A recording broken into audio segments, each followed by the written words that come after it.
Olá, mais uma vez, estamos no ar com Psicologia e Propósito. Você é muito bem-vindo ao nosso podcast. Hoje a gente traz um assunto que, infelizmente, bate na nossa porta não todos os dias, mas em todos os momentos do dia. É o estresse e como é que ele impacta o cérebro e o corpo. Tem pessoas que acordam estressadas, tem outras que passam o dia, tem outras que vão dormir estressadas por algumas coisas que aconteceram ao longo do dia. Como lida com isso? Quais são os prejuízos desse estresse? E por que hoje parece que a todo momento estamos com essa tensão? Para conversar sobre isso, eu estou aqui com o psicólogo clínico e psicólogo do esporte, Everton Santana. Bem-vindo pela primeira vez aqui no nosso programa. Muito obrigado. É muito bom ter você aqui, você que tem já vai fazer 10 anos já na carreira, formado. Tem aí uma grande experiência, vastas histórias, né, para poder compartilhar. Aqui é o lugar que a gente pode trazer casos, sem identificar, claro, né, mas trazer algumas evidências, sejam científicas, sejam de observação, para que a gente possa entender um pouco. Estresse é uma coisa que estressa, não é? Sim. Desde eu comecei a atender, comecei em 2016, eu já comecei diretamente na clínica. Eu já tinha a formação em TCC e dali eu já comecei atendendo numa clínica e ali eu já vi os casos de estresse. Assim, a gente vê isso cotidianamente e cada vez mais a gente vê as pessoas falando sobre isso, as pessoas debatendo sobre isso. Depois da pandemia, a gente conseguiu ver o quanto que as pessoas passaram a valorizar um pouco mais a psicologia. Sim, verdade. Trabalhar muito em cima da questão também do estresse, né? E a gente está tendo grandes mudanças com o passar dos anos em relação a isso. Por exemplo, a gente tem a mudança agora da NR1, né, que fala muito sobre a questão relacionada à saúde mental nas empresas, e muito disso por conta do estresse que as pessoas estão passando no dia a dia, no estresse organizacional, no estresse como um todo da vida, né? A questão é que nós somos um ser que está em múltiplos lugares, né? A gente não tem só a nossa casa, nem só o nosso trabalho, nem só o trânsito, nem só o lazer. Nós precisamos saber lidar com todos eles. E a questão é que, às vezes, o estresse tem um pouquinho de alguma coisa que nos estressa em casa, no trabalho, no trânsito, e no final, a conta cai só em cima da gente. Exatamente. Né? E o nosso cérebro ele não sabe diferenciar. Né? Ele não sabe que o estresse que é causado por uma parte, por outra. Para ele, tudo é relacionado ao estresse. Tudo é relacionado a substâncias dentro do nosso corpo que, na verdade, atuam de forma a fazer com que a gente, cada vez mais, esteja aí constantemente num estado de estresse crônico. O estresse necessariamente ele não é ruim, mas o estresse crônico durante muito tempo ele causa muitos e muitos problemas, e problemas não só para o indivíduo, mas como para a sociedade como um todo, né? Em questões socioeconômicas, questões de saúde coletiva e tudo mais. Então, o estresse ele tem seu ponto positivo, porque ele faz com que você se prepare para algo, você seja movimentado. Seja porque aconteceu um problema e você vai ter que buscar alternativas, isso gera crescimento. O estresse promove crescimento. Sim. O problema é quando ele se torna crônico, constante, contínuo. Você acorda estressado, dorme estressado e no outro dia a história se repete. Principalmente quando você tem um caso que é um gerador de estresse contínuo. Eu trabalho muito eu sou muito focado em crianças autistas e com neurodivergências no geral. E eu vejo muitas mães atípicas que vivem esse estresse contínuo porque não tem pausa. São crises em cima de crises, são terapias exaustivas, que são fundamentais, mas para a mãe que precisa levar todos os dias, acompanhar todos os dias e viver uma rotina com a criança diariamente, é estressante porque não deixa sempre ela superativa, sempre reagente a alguma coisa. Esse estresse é só um exemplo, tá, gente? Mas, por exemplo, profissões estressantes, policiais, motoristas de aplicativo, porque lidam com um ambiente estressor por muitas horas todos os dias. Exatamente. E é comum. Agora, o que acontece? Antes da gente começar, você falou que tem se debruçado sobre neurociência, sobre os efeitos neurais e físicos. Como é que esse estresse ele pode abalar a nossa cognição, a nossa memória, nosso sistema de aprendizagem? Quando a gente fala de estresse, a gente está falando de alterações, principalmente alterações cerebrais, que podem ser momentâneas, agudas ou crônicas. Então, a gente tem momentâneas, agudas e crônicas. Vamos falar um exemplo de cada um para a gente poder entender. Momentâneas. Na verdade, momentâneas e agudas seriam basicamente a mesma coisa. O agudo é aquilo que acontece no momento.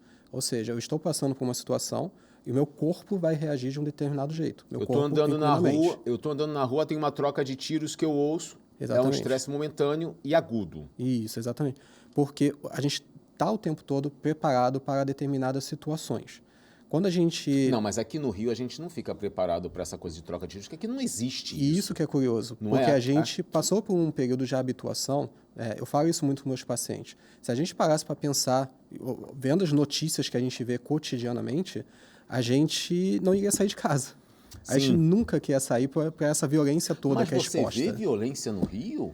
Não existe. Aqui é um lugar de muita paz, muita muito tranquilidade. Calmo. Muito calmo. Rapaz. Eu acho que isso pode acontecer em outros estados, mas aqui no Rio de Janeiro, quando a gente ouve uns pipocos, é só celebração porque a gente está chegando. É fogos. Só pode ser. Aí só isso. confunde. De tantos tiros que existem no Rio de Janeiro, hoje mesmo, além da chuva aqui no Rio, já muda a cidade toda. Houve também confrontos e atuação da polícia que chegou a ter troca de tiros e tudo mais. A cidade do Rio hoje, principalmente no trânsito, está uma confusão. A questão é, esse é momentâneo, esse é agudo, e o crônico, e aquele de longa duração? É exatamente a soma desses estresses agudos que vão acontecendo no cotidiano, que somados fazem alterações fisiológicas na gente. Quando a gente fala na questão da fisiologia do estresse, a gente fala de 3 áreas principais do cérebro. A amígdala, né, que é a responsável emocional pelo nosso corpo. O hipotálamo, que é basicamente ele que vai coordenar determinadas liberações de substâncias, principalmente hormônios, dentro do nosso corpo. O hipotálamo, ele ativa, olha, vamos lá, suprarrenais produz alguma coisa. Exatamente. Aí, vamos embora. Que é o eixo HPA. Vai chamando o corpo inteiro para se preparar. Exatamente. E a gente também tem que falar um pouco sobre o córtex pré-frontal. O que é o córtex pré-frontal? Nada mais é do que a região da racionalidade, aquela região que vai coordenar determinados comportamentos que seriam comportamentos basais do nosso dia a dia. Mas só que quando a gente está num nível de estresse muito alto, digamos que o córtex pré-frontal aí começa a ficar um pouco mais desativado. Né? A gente entra muito mais... Pela sobrecarga. Pela sobrecarga. Porque a gente entra muito no modo de sobrevivência. E o nosso cérebro, ele entende o quê? Se você está passando por estresse tantas e tantas vezes, eu tenho que manter esse eixo, que é o eixo HPA, mais ativado. Eu tenho que fazer uma hiperativação desse eixo para te preparar, porque a qualquer momento pode acontecer alguma coisa. E a gente começa a ter esse estresse cotidianamente, toda hora, todo momento, e a gente acaba ficando ali à mercê um pouco do nosso sistema. É aí que entra a questão um pouco maior de ansiedade, entra o burnout, entra vários problemas, na verdade, crônicos de saúde que se originam exatamente desse estresse crônico que a gente vai tendo durante muito tempo. Explica pra gente aí esse HPA, que é o córtex pré-frontal, ativa para deixar no modo sobrevivência. Não, na verdade, o córtex pré-frontal ele é desativado quando o próprio cérebro ele faz com que você precisa pensar menos. Pensar menos. Eu preciso sobreviver. Né? O cérebro ele entra no modo de sobrevivência. Se eu preciso entrar no modo de sobrevivência, eu não tenho que ficar pensando muito sobre o que fazer. Eu só tenho que sobreviver. E aí que a gente entra o que faz a gente correr, se esconder, exatamente, se abaixar. Que são os comportamentos básicos, né? Que é o comportamento de luta, fuga ou congelamento. Né? Que são os 3 comportamentos base ali que o nosso corpo acaba tendo. Aí a gente entende, fica bem claro para a gente entender que o assaltante veio e eu congelei. Aí o outro vai falar assim, não, eu teria partido para cima. O outro sairia correndo. Não existe uma regra, só existe uma reação, porque o corpo ele precisa saber lidar com aquilo ali. Então você vai ter uma das 3. Não dá para você congelar e bater ao mesmo tempo e nem correr e bater ao mesmo tempo. Perfeito. A gente acaba tendo um padrão de resposta de acordo com o que a gente acha que vai gerar maior probabilidade de sobrevivência. Ou seja, Nem sempre a gente e acerta. nem sempre acerta, né? A gente, vez ou outra, a gente vê, por exemplo, né, pessoas que praticam artes marciais tentando se defender e tendo um resultado que não é muito bom. Sim, verdade. Por quê, né? Verdade. Essas pessoas, como estão mais expostas à questão de defesa, eu sei como me defender, Autodefesa. acabam arriscando, né? E nem sempre isso dá certo. E a gente tem que tomar cuidado com isso, né? Porque as respostas automáticas não necessariamente vão ser as melhores respostas nas várias situações que a gente vive. Sim, sim. Então, assim, saber utilizar respostas diferentes em situações diferentes. O fato é que a gente pode saber como resolver aquela situação. A diferença é que você não conhece a outra pessoa. Você não sabe também se ela está sozinha. É comum reagir a assaltos e a gente vê que não são apenas os lutadores de artes marciais, mas é muito comum profissionais de segurança. Por quê? Já estão tão habituados que para eles parece ser moleza. Talvez até seja. Mas muitas histórias terminam com fatalidades, porque já está no automático, age de uma maneira, mas quando vai ver, é pego de surpresa. Até porque o outro também vai ter uma reação de sobrevivência. Exatamente. Aquela pessoa, por exemplo, que assalta, muitas das vezes, até ela está estressada. Né? Aquele estresse que ela está gerando vai fazer ela ter uma resposta automática. Ela não vai pensar muito, ela só vai agir. Né? Exatamente. Que é a questão relacionada também à sobrevivência para aquela pessoa. É o que muitos falam, não, mas eu não fui para atirar, não. É porque na hora não dá tempo e, além de não dar tempo, nossa partezinha aqui que raciocina o que vai fazer está desligadinho para poder sobreviver. Exatamente, né? porque é necessário que a gente nem sempre utilize a racionalidade. Muitos, por exemplo, no próprio esporte, né, que eu trabalho com muitos atletas, um atleta ficar pensando o tempo todo no que ele tem que fazer é impossível. Ele precisa, na verdade, muitas das vezes, agir em frações de segundo em que ele não necessariamente vai pensar sobre o comportamento que ele vai ter. Ali, por exemplo, num campo de futebol. Exatamente. Então, está explicado por que eu não sou um bom jogador. Eu penso muito. Entendeu? Se eu não pensasse tanto, rapaz, eu seria igual o Cristiano Ronaldo, o segundo bilionário, o segundo bilionário, né, dos jogadores. Porém, nesse caso, vamos focar, vamos para o esporte, né, que o pessoal gosta muito de esporte. Nesse caso, o estresse, ele passa a ser também algo positivo. Sim, sim. Saindo do campo, onde o estresse pode contribuir? Quando a gente fala de estresse, a gente também separa em dois tipos. Eustresse e distresse. O eustresse nada mais é do que um estresse positivo. É um estresse que gera uma ansiedade para o movimento, para que a pessoa possa, na verdade, ter um pouco de motivação para determinados comportamentos. O distresse é exatamente o oposto. É quando, na verdade, o estresse já chegou a um determinado patamar que a pessoa já não consegue mais estar utilizando os meios necessários para que ele possa produzir o resultado que ela espera. Né? Os atletas, por exemplo, muitos deles, quando eles saem do esporte, né? A gente não fala na psicologia do esporte que é um ex-atleta, a gente fala pós-atleta, porque ele nunca vai deixar de ser um atleta, mas ele vai seguir a carreira dele de uma outra forma. Muitos deles não sabem como lidar com isso que acontece, porque eles nunca se prepararam para isso. E aí eles começam a entrar num nível de estresse muito grande porque eles não se prepararam. Hoje, por exemplo, o COB, né, o Comitê Olímpico Brasileiro, ele tem um trabalho muito forte para isso com os atletas, para fazer com que os atletas olímpicos, eles cada vez mais tenham uma carreira depois que eles terminarem a vida deles dentro do esporte. Entendi. Mas jogadores de futebol, muitas das vezes, não têm esse tipo de acompanhamento. E aí nós temos alguns problemas. E é por isso que a gente vê muitos, né, jogadores não sabendo administrar muitas das emoções que eles acabam tendo depois que eles param ali de jogar. Aí a gente está falando de um ponto que é muito difícil ouvirmos falar, que é o pós-carreira. Porque é uma necessidade saber lidar com a passagem. Eu conheço uma senhora que ela é a única pessoa que eu conheci até agora que fez 2 anos de terapia antes de se aposentar para se preparar para a aposentadoria. E quando ela me falou isso, eu ainda estava na graduação, e eu falei assim, caramba, que interessante, você foi se preparar para isso. Eu falei assim, meu filho, porque a minha vida ia mudar completamente. Eu era assistente social, eu tinha uma rotina muito corrida, fazia muitas coisas, tinha que estar me preocupando com muita gente e do nada ia parar tudo. É esse de-estresse que ela conseguiu manejar para não sofrer. Sim, de forma muito inteligente, né? Porque as pessoas, geralmente, elas só esperam o estresse vir até elas.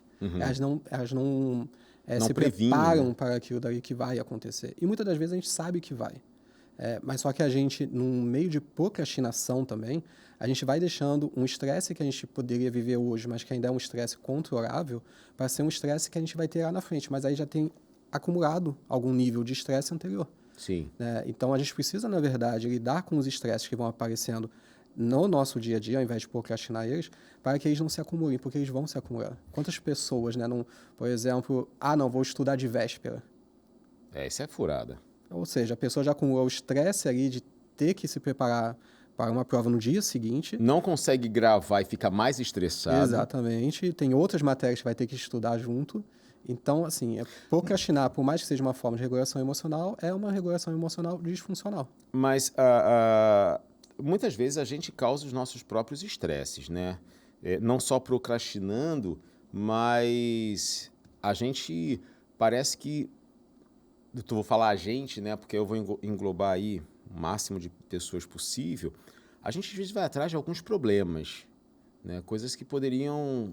Deixa para lá, esquece, isso aí não vai mudar nada na história, né? Mas não, a gente vai ali e vai se estressando. E esse estresse, ele começa com uma desregulação que você sente, que você inicia. A gente, pela TCC, a gente pode falar, né?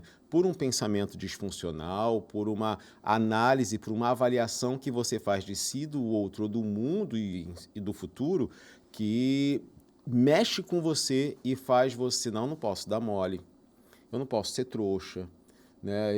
Se eu fizer isso, vai parecer que eu sou fraco, e aí você parte para cima. Às vezes você parte para cima falando, discutindo, brigando, outras vezes você joga tudo para dentro, se fecha e fica ruminando aquilo que você está vivendo, sentindo, pensando, palavras que você ouviu. Esses estresses, eles acabam destruindo a sua força vital. E a gente, como o estresse, ele, às vezes, ele é momentâneo, embora ele possa ser contínuo, mas ele é momentâneo. Vai ter uma hora que vai dar um respiro, né? Como uma crise de pânico que dura 20, 30 minutos, depois ele dá uma melhorada. O estresse, ele vem, depois ele... Você acha que resolveu, porém não resolveu. Exatamente. Continua ali, latente. Na verdade, você foi jogando para debaixo do tapete por tanto tempo, que vai chegar um momento que aquilo dali vai sair. Tudo que entra no nosso corpo tem que sair. O que não sai vira doença. Isso é certo. E o que a gente precisa fazer muitas das vezes é colocar para fora as coisas que vão acontecendo no nosso dia a dia. As pessoas elas subestimam muito o poder que uma fala pode ter. Né? Quando eu transformo, na verdade, aquilo que está interno no externo. Sim. Quando eu verbalizo, quando eu digo para alguém o que está acontecendo. Um dos meios de cuidado de uma pessoa que está um pouco mais estressada é exatamente trazer para essa pessoa que ela pode falar sobre aquilo que está acontecendo com ela. Não necessariamente eu vou ter uma resposta do que ela tem que fazer com a vida dela. Mas só o ato de eu escutar e a pessoa ser ouvida sem ser julgada por aquilo que está acontecendo, ajuda aquela pessoa a tal ponto que ela nem percebe o efeito terapêutico. Exato. Mas a psicanálise traz isso, né? A cura através da fala. Embora cada abordagem psicológica tenha a sua linha de raciocínio, a gente tem contribuições de diversas outras, né? E quando na psicanálise diz, olha, quando você fala, você encontra a cura, não é que vai ser curado de qualquer problema, não, mas aquele mal das palavras não ditas acaba sendo aliviado, porque você vai jogando para fora, você vai se esvaziando. Na consulta psicológica, né, na psicoterapia, você pratica isso com muita frequência. E aí, tem gente que sai da consulta, às vezes a primeira sessão, quando é a primeira que a pessoa já joga tudo em cima do terapeuta, E muitos esperam que a gente tenha as respostas. Olha, só fala para mim o que eu tenho que fazer, que eu vou fazer. Embora não é assim, mas na primeira sessão é muito comum a pessoa falar assim, nossa, eu estou tão aliviado, essa sessão aqui foi muito boa. Aí ela vai para casa. Na outra semana, ela volta com uma outra demanda dentro da realidade dela. Ela vai falar de novo. Aí sim a gente começa um processo terapêutico. Mas primeiro, ela precisa se esvaziar. Jogar esse estresse todo para fora. A gente falou das mudanças neurais, né?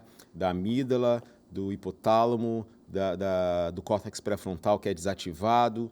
Porém, o corpo inteiro, por conta do hipotálamo, ele fica tenso, reativo Sim. a tudo isso. Quais são os principais sintomas dessas reações físicas? São várias e vai depender muito do estágio que a pessoa está. Existe uma separação clássica que é em 4 estágios, mas eu vejo muito mais o trabalho em 3 estágios. Certo. Que seria o estágio de alerta, pré-exaustão e exaustão. Quando chegou em exaustão, já está à beira do burnout. Então, assim, cada estágio vai apresentar sintomas diferentes. Mas sintomas clássicos que a gente vê é a irritabilidade, a questão de perda de concentração, a questão relacionada ao sono. O sono um dos primeiros sinais é um sono ali que a pessoa pode até dormir, mas ela levanta e fala que não descansei, minha cabeça ainda não está boa. Pode gerar insônia? Pode gerar insônia. Ou hipersonia? Hipersonia, eu acho que não. Acho que hipersonia, pelo menos que eu me lembre, não é um sintoma que muitas das vezes é causado. Eu vejo muito, na verdade, ou uma insônia, né, de início tardio, que a pessoa, na verdade, ela até consegue pegar no sono, porém, por volta de 2, 3 da manhã, ela acorda e não consegue mais dormir, o que muitas das vezes causa até mais estresse ainda na pessoa. Porque ela já vai olhando a hora. E gente, olha só, ver o dia amanhecendo porque você não teve sono É terrível. é desesperador. Só quem vive essa realidade sabe da tensão que é, porque ela já começa o dia mal. E é o que falam, né? Uma das máximas populares. Começa mal, termina mal. Exatamente. Ela vai arrastando o dia inteiro. Eu acho que essa insônia tardia talvez desespere ainda mais do que a insônia que a pessoa não consegue nem pegar no sono, porque ela ainda tem aquela esperança ou expectativa que uma hora ela vai dormir. E não só isso, né? A partir daí se forma muito uma profecia autorrealizadora. A pessoa já vai para a noite seguinte já pensando, pô, não vou conseguir de novo. Eu não vou conseguir dormir, não vou conseguir dormir. A pessoa fica repetindo isso muitas e muitas vezes, e é por isso que é uma profecia autorrealizadora.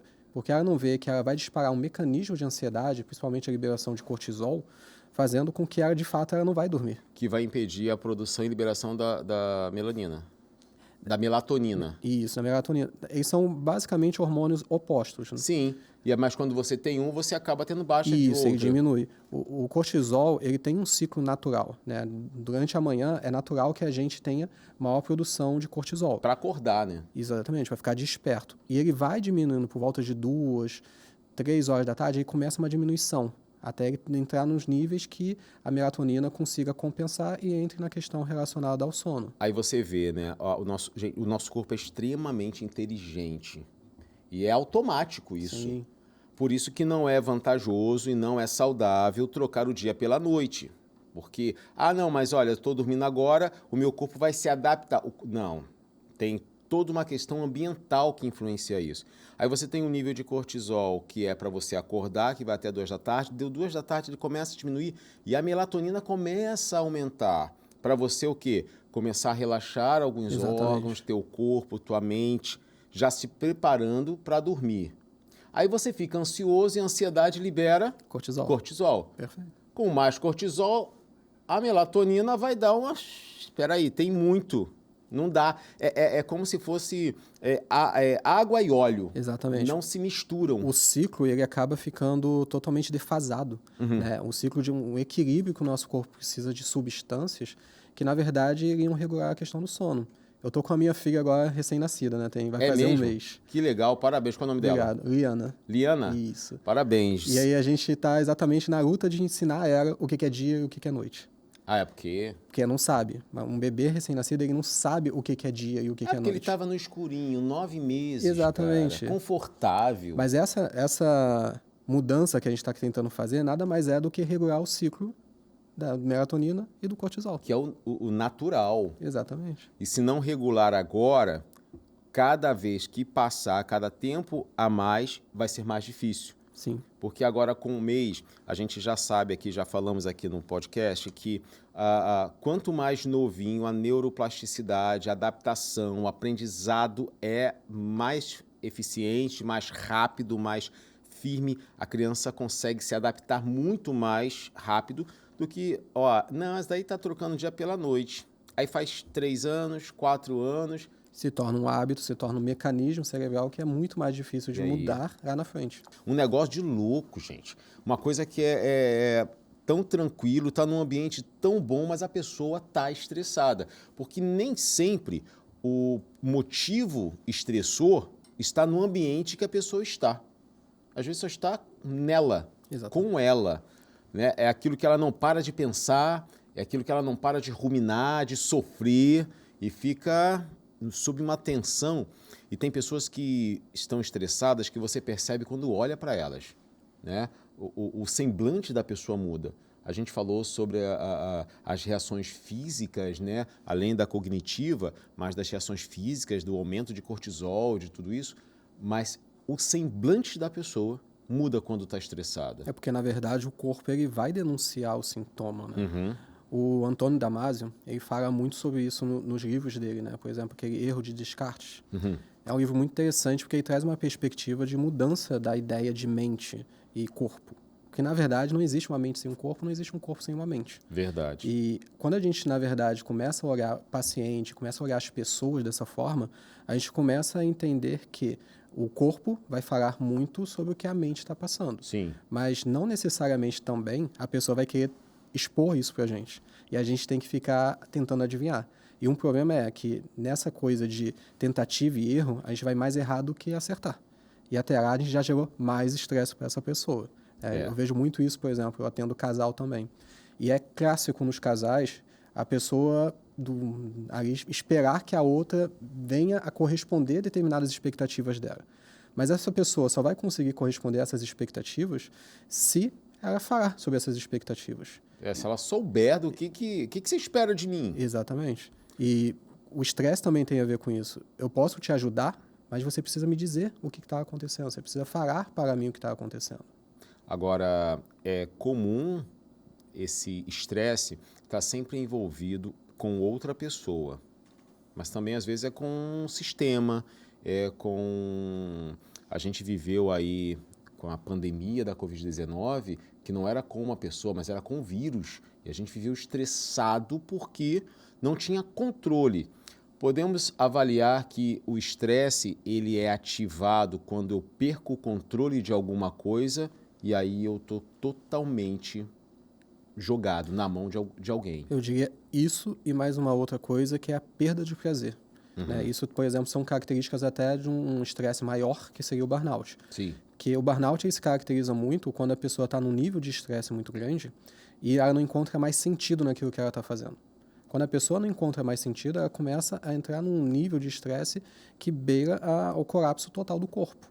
E muitas das vezes, nesse sistema de produtividade que a gente tem atualmente, a gente acabou normalizando que isso é comum, que isso é o certo, que essa é a forma correta de viver. Só que, na verdade, isso pode até ser comum, a gente viver estressado, mas isso não pode ser normal. É isso que a gente tem que começar a diferenciar, o que é comum e o que é normal, porque não é. A gente não está vivendo de um jeito que o nosso corpo foi adaptado para viver. Sim. O que me chama a atenção é que a gente vai aceitando esses pequenos estresses. E, às vezes, o estresse ele vem de coisas muito, muito pequenas mesmo. É o copo que seu filho derruba em casa e você sabe que vai ter que limpar, você sabe que vai ter que catar, que tem que tomar cuidado para não se cortar, mas é como se aquilo fosse o fim do mundo. Né? A gente acaba catastrofizando as coisas que acontecem, a gente acaba aumentando um problema pequeno. E faz com que, se na minha mente, se nos meus pensamentos, o que aconteceu de mínimo vai gerar um problema tão grande, o meu corpo se prepara para um problema grande. E aí ele não tem por que reagir para algo grande porque não existe. Exatamente. Mas isso é a hiperativação desse eixo HPA. Né? Quando ele está hiperativado, na verdade, qualquer mínimo gatilho vai fazer uma reação muito grande. Porque esse eixo já está acostumado a estar acionado o tempo todo. Então, ele acredita que o tempo todo ele tem que estar fazendo alguma coisa para preparar esse corpo para lutar, fugir, ou então se fingir ali. Ou congelar. Ou congelar. Agora, a gente precisa fazer alguma coisa com isso, né? É natural acontecer com qualquer pessoa, porque somos seres humanos e essa é uma reação comum do corpo. Mas o que a gente pode fazer para lidar além de procurar a terapia? A gente sabe que nem todas as pessoas procuram terapia. Tem algumas pessoas que têm preconceito, acham que não... eu não estou doente, eu não estou maluco, né? Olha, se a gente só atendesse pessoas com esquizofrenia, não precisaria, talvez, ter tantos psicólogos no mundo. Perfeito. Muitas das vezes, na verdade, o que a gente precisa, primeiro de tudo, é falar. As pessoas têm muita dificuldade em falar sobre os estresses que elas estão passando. Porque muitas das vezes elas também acreditam que elas não vão ser validadas dentro daquele estresse. E aí entra também, né, a gente como psicólogo não fazer um trabalho somente com o indivíduo, mas com as pessoas que cercam aquela pessoa, para que essas pessoas possam estar ajudando, possam estar auxiliando. Porque o psicólogo ele fica muito focado naquele cliente que está na frente dele. Quando, na verdade, a gente pode, muitas das vezes, fazer com que as pessoas ao redor também se preparem para aquilo.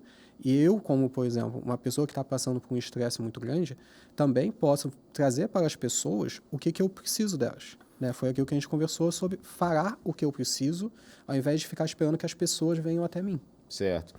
Qual nesses quase 10 anos já atendendo, talvez um pouquinho mais, porque você já atendeu no finalzinho da faculdade, você já começa a fazer os atendimentos no estágio supervisionado.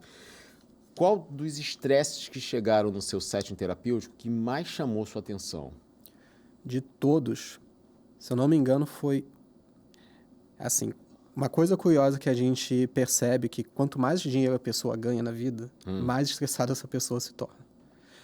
Porque ela se torna responsável por muitas coisas, dentre as quais muitas vidas, muitas pessoas e tudo mais. Principalmente quando tem uma empresa que tem famílias, tem funcionários, esses funcionários têm famílias, ele meio que é responsável por manter tudo isso. Exatamente.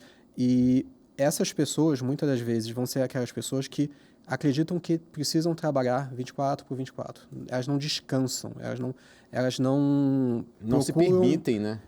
Não procuram equilibrar. Estresse a gente vai ter, isso aí a gente não tem como escapar. A questão é, o que a gente coloca do outro lado da balança para que esse estresse ele encontre um equilíbrio. Não é trabalhar, por exemplo, 365 dias do ano. Isso não vai, na verdade, fazer com que a pessoa se sinta bem com o que ela está fazendo. O fato é que essas pessoas, elas trabalham na empresa, aí no final de semana que elas podem ter um tempo com a família ou de descanso mesmo, e quando eu falo descanso é não fazer nada. Ou talvez jogar bola, fazer uma caminhada, ter contato com a natureza, ir para a praia. Mas talvez não fazer nada mesmo. Ficar ali sentado olhando para o nada. Ela sempre fica no celular trabalhando. Ela não desliga. Sim. Ela acaba estendendo. E aí, quando eu falei no primeiro bloco, né, que a gente procura coisas para a gente se estressar, é porque assim, mas ela tem que dar conta. Sim, ela tem que dar conta. Mas ela também precisa dar conta da vida dela. Sim. Eu gosto muito de trazer para os meus pacientes uma frase daquele Dr. House. Sim. Que é a série um pouquinho mais antiga já, que ele fala que... Não precisa falar que você assistiu também, senão a gente revela a idade, mas eu assisti quase toda. É uma série excelente. Início, né? E ele fala uma frase que é genial, que é: leia menos livros, assista mais TV.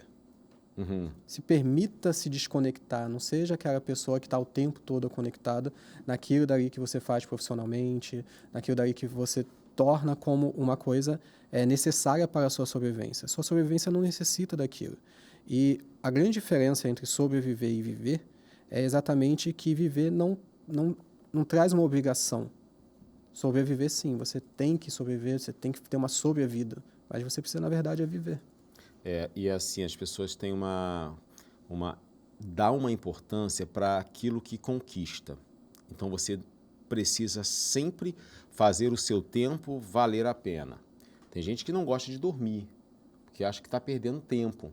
Tem gente que não gosta o final de semana, eu não, já trabalhei de segunda a sexta, sei que tem os casos que tem pessoas que precisam fazer um dinheiro a mais, aí rodam de aplicativo, né, fazem alguma coisa em casa para vender, só que utilizam todo o tempo de folga, seja de sábado e domingo ou só domingo, para um outro trabalho. Eu fiquei observando esses protestos que aconteceram do fim da escala 6x1. Sim, sim. E eu fiquei pensando no seguinte, acaba-se a escala 6x1, vai se tornar 5x2. Esses 2 dias serão usados para descanso ou serão usados para conseguir uma outra fonte de renda e trabalhar mais? Porque você sempre precisa, e isso é muito comum na maioria das pessoas, sempre precisa de validação.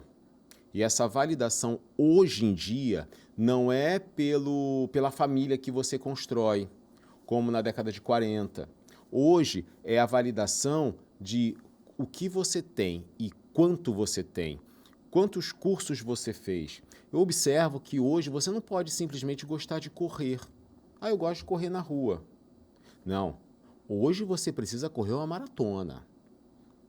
Eu gosto de fazer exercício. Não, hoje você precisa fazer o treino e ter o corpo todo definido, tomar lá os whey protein, as creatina, tem que fazer aquilo, senão você não está fazendo o que você precisa fazer. Existe basicamente um script a ser seguido.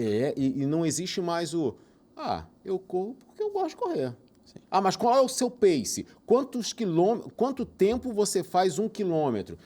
Eu sei lá, faço em 7. Que isso, mas tem que fazer pelo menos em menos de 5. Tá, mas onde está escrito? É uma busca incessante, constante, desfavorável de sempre atingir o topo de algo que ninguém definiu. Mas aí vão para Yang, né? Tá no coletivo, tá no consciente coletivo. Que você tem que estar muito top, tem que estar muito... Gente, não é bem assim. O fato é que isso é estressante. O que poderia ser um momento de lazer se torna estresse. Não, você vai viajar com a sua família. Não, então você tem que ir para Disney. Você não pode ir para Búzios. E isso é um problema porque uma das soluções para se diminuir o estresse é a atividade física. Uhum. Isso aí já está totalmente consolidado na literatura. Tem boas revisões, né, sistemáticas, com meta-análise, que falam sobre isso. Mas a questão é, que atividade física é essa que nós, por exemplo, estamos praticando no nosso dia a dia, né? Porque a gente sabe que com o Instagram, com as redes sociais de forma geral, você entrou numa competição mesmo sem você querer. Você vai competir com pessoas que vão competir com você nem sabe que está competindo. Sim. E você vai se sentir muitas das vezes impelido a fazer o que aquelas pessoas fazem. Porque, na verdade, o marketing ele traz um pouco disso, né? Aí entra a parte um pouquinho suja da psicologia, que eles utilizam muito a psicologia do comportamento exatamente para fazer a indução das pessoas a consumirem determinados conteúdos, consumirem determinadas formas de viver, Exato. Que não necessariamente vão ser formas de viver que vão trazer qualidade de vida, mas sim que vão, na verdade, fazer com que a pessoa cada vez mais entre num ciclo de estresse, tentando ser o que as outras pessoas são. Porque ninguém quer se sentir de fora. O ser humano é um ser social. A gente precisa se sentir dentro da sociedade. Se eu estou à margem da sociedade, eu sinto que tem alguma coisa errada comigo. É o nocivo. Exatamente. E ninguém quer se sentir diferente dos outros.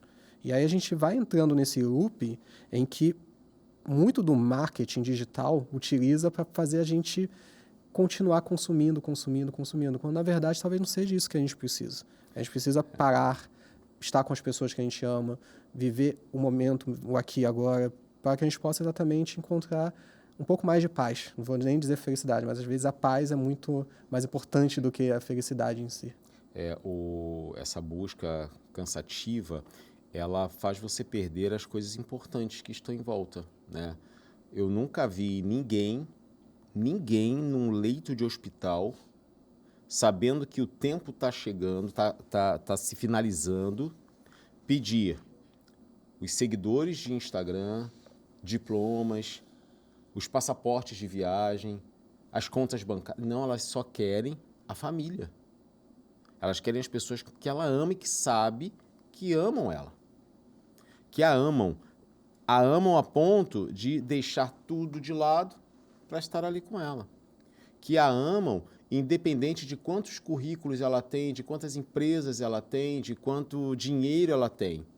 São evidências que, infelizmente, a gente só percebe quando está perto de perder. Tem um livro muito interessante de uma médica se não me engano, era da USP. O nome do livro é A Morte é um Bom Dia para se Viver. Uhum. Eu já vi esse livro, mas ainda não li. Ela traz histórias de pacientes, na verdade, que eram pacientes de cuidado paliativo.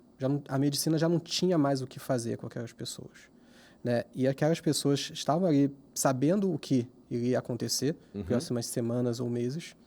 E ela sabia que o tempo já estava quase que decretado. Exatamente. E aí ela começa a trazer as percepções dos pacientes. E de como que para ela, para aqueles pacientes, o importante, na verdade, era estar junto ali. Não fazer nada. É só estar, ouvir, estar junto. E é isso, muitas das vezes, as pessoas só encontram no final. Quando, na verdade, a gente deveria até encontrar no durante, né? Eu ouvi uma frase, ou melhor, eu li uma frase da atriz Marília Pêra. Eu a considerava uma excelente atriz, né? E ela falou o seguinte, que no final de vida dela, ela estava se apresentando e ela mostrou a vida ali de uma forma, olha, como se isso aqui é um teatro, então eu estou apresentando o desfecho para a plateia mais honesta e leal que eu tive, a minha família. Porque ninguém podia estar ali junto com ela. E pelo estresse, e esse estresse movido por essa comparação injusta, por essa necessidade de controle, por não saber limitar essas explosões ou controlar tudo isso, faz a gente perder as coisas importantes. A gente muitas das vezes destrói pontes, que a gente acabou criando por muito esforço, com muitos anos de investimento. E a gente não pode ficar queimando essas pontes que a gente criou, talvez fazendo uma troca que não seja uma troca tão equivalente assim. Sim. Né? Eu entendo que as pessoas querem construir muito, querem criar legados. Isso é bom, isso é importante. Mas a custo de quê? Exatamente, tem que se pensar, né, o que faz. Aquele filósofo, o Mário Sérgio Cortella, ele tem uma frase que é bem interessante, que ele fala muito sobre a questão de importância. Né? Afinal de contas, o que é ser importante? E ele traz que ser importante, na verdade, não é ser famoso. É você estar dentro de alguém, né? Porque importante vem dessa palavra, importar, trazer para dentro. Então, tem muitas pessoas que não são famosas, mas são importantes. Sim. E a gente tem que começar a observar isso antes que a gente invista em coisas que vão nos estressando no nosso dia a dia, nos adoecendo e fazendo com que a gente, na verdade, não encontre necessariamente o que a gente está tanto procurando assim, que é talvez uma plenitude um pouco maior. Pois é. Nesse momento, a gente acaba, pelo estresse, destruindo casamentos, relação com filhos. É comum a gente ouvir de filhos falando para a mãe, você é o motivo da minha ansiedade. E isso gera um conflito dentro de casa.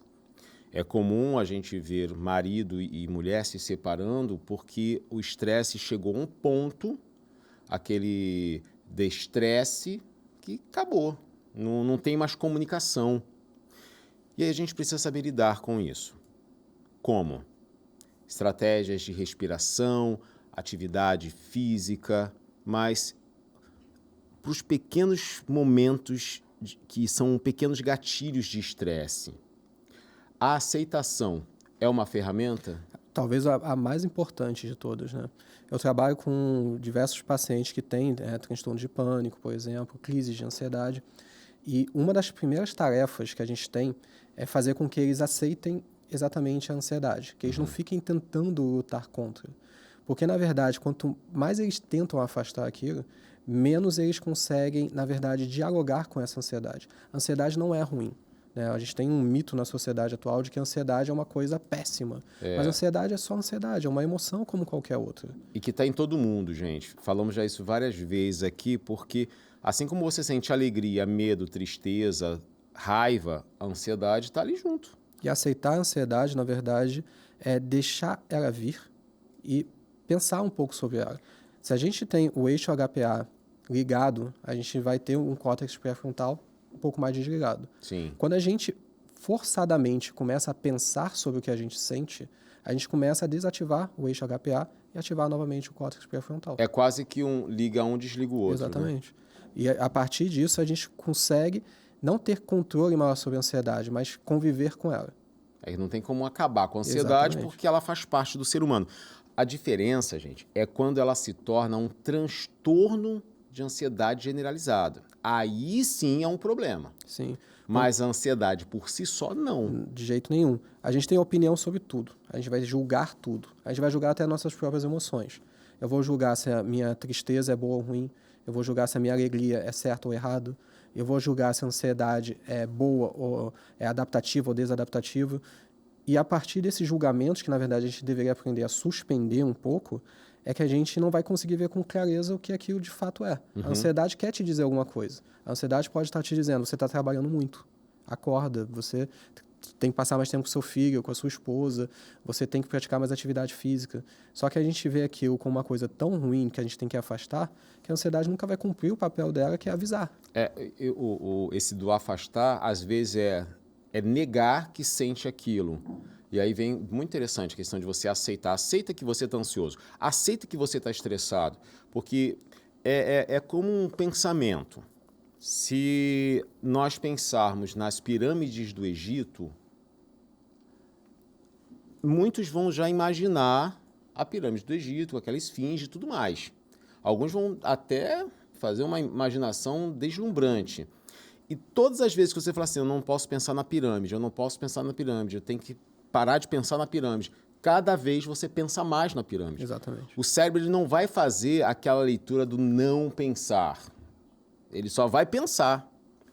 E aí, quando você nega a ansiedade, ou você joga ela para um lado achando que ela vai sumir, e aí se torna aquela semente que vai sendo regada automaticamente, ela vai crescendo, depois fica uma árvore gigante, ou você tenta negá-la ou afastá-la a todo custo. Mas isso te deixa mais ansioso, despertando mais estresse. Estresse não é uma emoção, mas ele faz parte da vida. Sim. O estresse, na verdade, ele é um estado fisiológico, né? É tanto fisiológico quanto mental. E a gente, a partir disso, tem que entender esse estado para que a gente possa saber como atuar em cima dele. Quando a gente pensa na questão de consciência, consciência é trazer aquilo que está por baixo para cima. Sim. Né? E isso tem a ver muito com saber. Eu falo para alguns pacientes meus que muitas das vezes eles estão no estado de ignorância, mas não no estado de ser ignorante, mas sim no estado de não saber, que ignorância quer dizer isso, né? Vem da palavra gnosis, que é conhecimento. Quando eu não sei de algo, eu não consigo trabalhar em cima disso, eu não consigo fazer com que isso mude, eu só mudo aquilo que eu sei. Então, quando eu trago um pouco mais para a consciência, quando eu sei sobre aquilo dali, quando eu entro em contato com aquilo dali, eu consigo fazer uma alteração. No YouTube tem um vídeo que é bem interessante, que é uma das metáforas que a gente vê muito na terapia de aceitação e compromisso, que é do convidado indesejado, que fala sobre isso, né? Quando você está numa casa, quando você está em casa e tem um convidado que fica o tempo todo entrando na sua casa, por mais que você tire ele 1 milhão de vezes, você não entendeu que às vezes é mais fácil você aprender a conviver com aquela pessoa, para que aquela pessoa te escute e para que você escute ela. Para que aí vocês possam ter um diálogo e aprender a lidar com isso. Mas quando você fica o tempo todo somente gastando energia em fazer com que isso vá embora, você não está mais vivendo, você está sobrevivendo. Você nem entende por que essa pessoa vive entrando na sua casa. Exatamente. Se ela entra na sua casa, tem algum motivo. Então eu preciso entender aquilo. Agora, se eu só olhar para aquela pessoa com ele é o problema, eu preciso tirá-lo. Cara, isso é desgastante. Como é desgastante relutar com uma coisa que não dá para mudar. Seu filho quebrando o copo, não dá para mudar. O copo quebrou. Talvez seja melhor você ainda bem que foi um copo. Ainda bem que eu posso comprar outro copo. Ainda bem que eu já estava querendo trocar de coleção. Ou ainda bem que ninguém se machucou. Perfeito. Não estou falando da gente ter um pensamento positivo, surreal, embora pensamento positivo é bom, mas estou falando que não é um pensamento utópico, não. Estou falando de um pensamento realista. Avalie a situação, já ficou estressado, tente avaliar com outro ponto de vista. E se seu filho tivesse se machucado? Que bom que ele não se machucou. São choques que a gente dá para esse estresse. Né? É como se, não, tá bom, é normal eu me estressar, mas tem uma vantagem disso. Ou teve um assalto no ônibus e você estava ali presente, e aí o assalto acabou e você está estressado, tá com o pisca ali, direto, vai acontecer alguma outra coisa. Cara, já parou para pensar que você pode simplesmente respirar e no final falar: que bom que eu continuei vivo. Que bom que eu vou poder voltar a ver minha família. Que eu vou poder voltar para casa. Que bom que ninguém aqui se feriu. E mesmo se alguém se ferir, é preciso a gente tentar não rejeitar o estresse. Mas, espera aí, ele chegou porque tinha um motivo.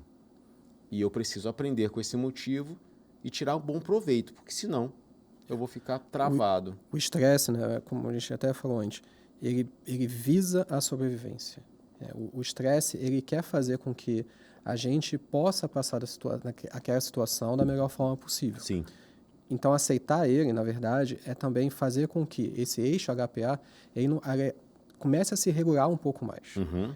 Ao invés de ele ficar hiperativado porque a gente acha o tempo todo que alguma coisa vai acontecer, ele só vai ser ativado quando realmente alguma coisa acontecer. Exato. Isso que é o importante, porque senão a gente vai ter esse eixo ativado constantemente, não vamos dormir, não vamos conseguir trabalhar bem, vamos ter problemas de memória, vamos ter problema de concentração, vamos ter vários prejuízos, quando na verdade se a gente aprende a ativar ele no momento certo, naquelas situações corretas, a gente começa a utilizar ele da melhor forma possível.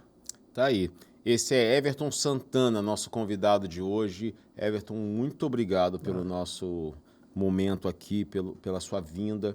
Acho que falar de estresse, que é tão relevante e presente na vida das pessoas, é uma forma da gente dar um pouco de esperança, expectativa, que é real, mas dá para lidar com isso.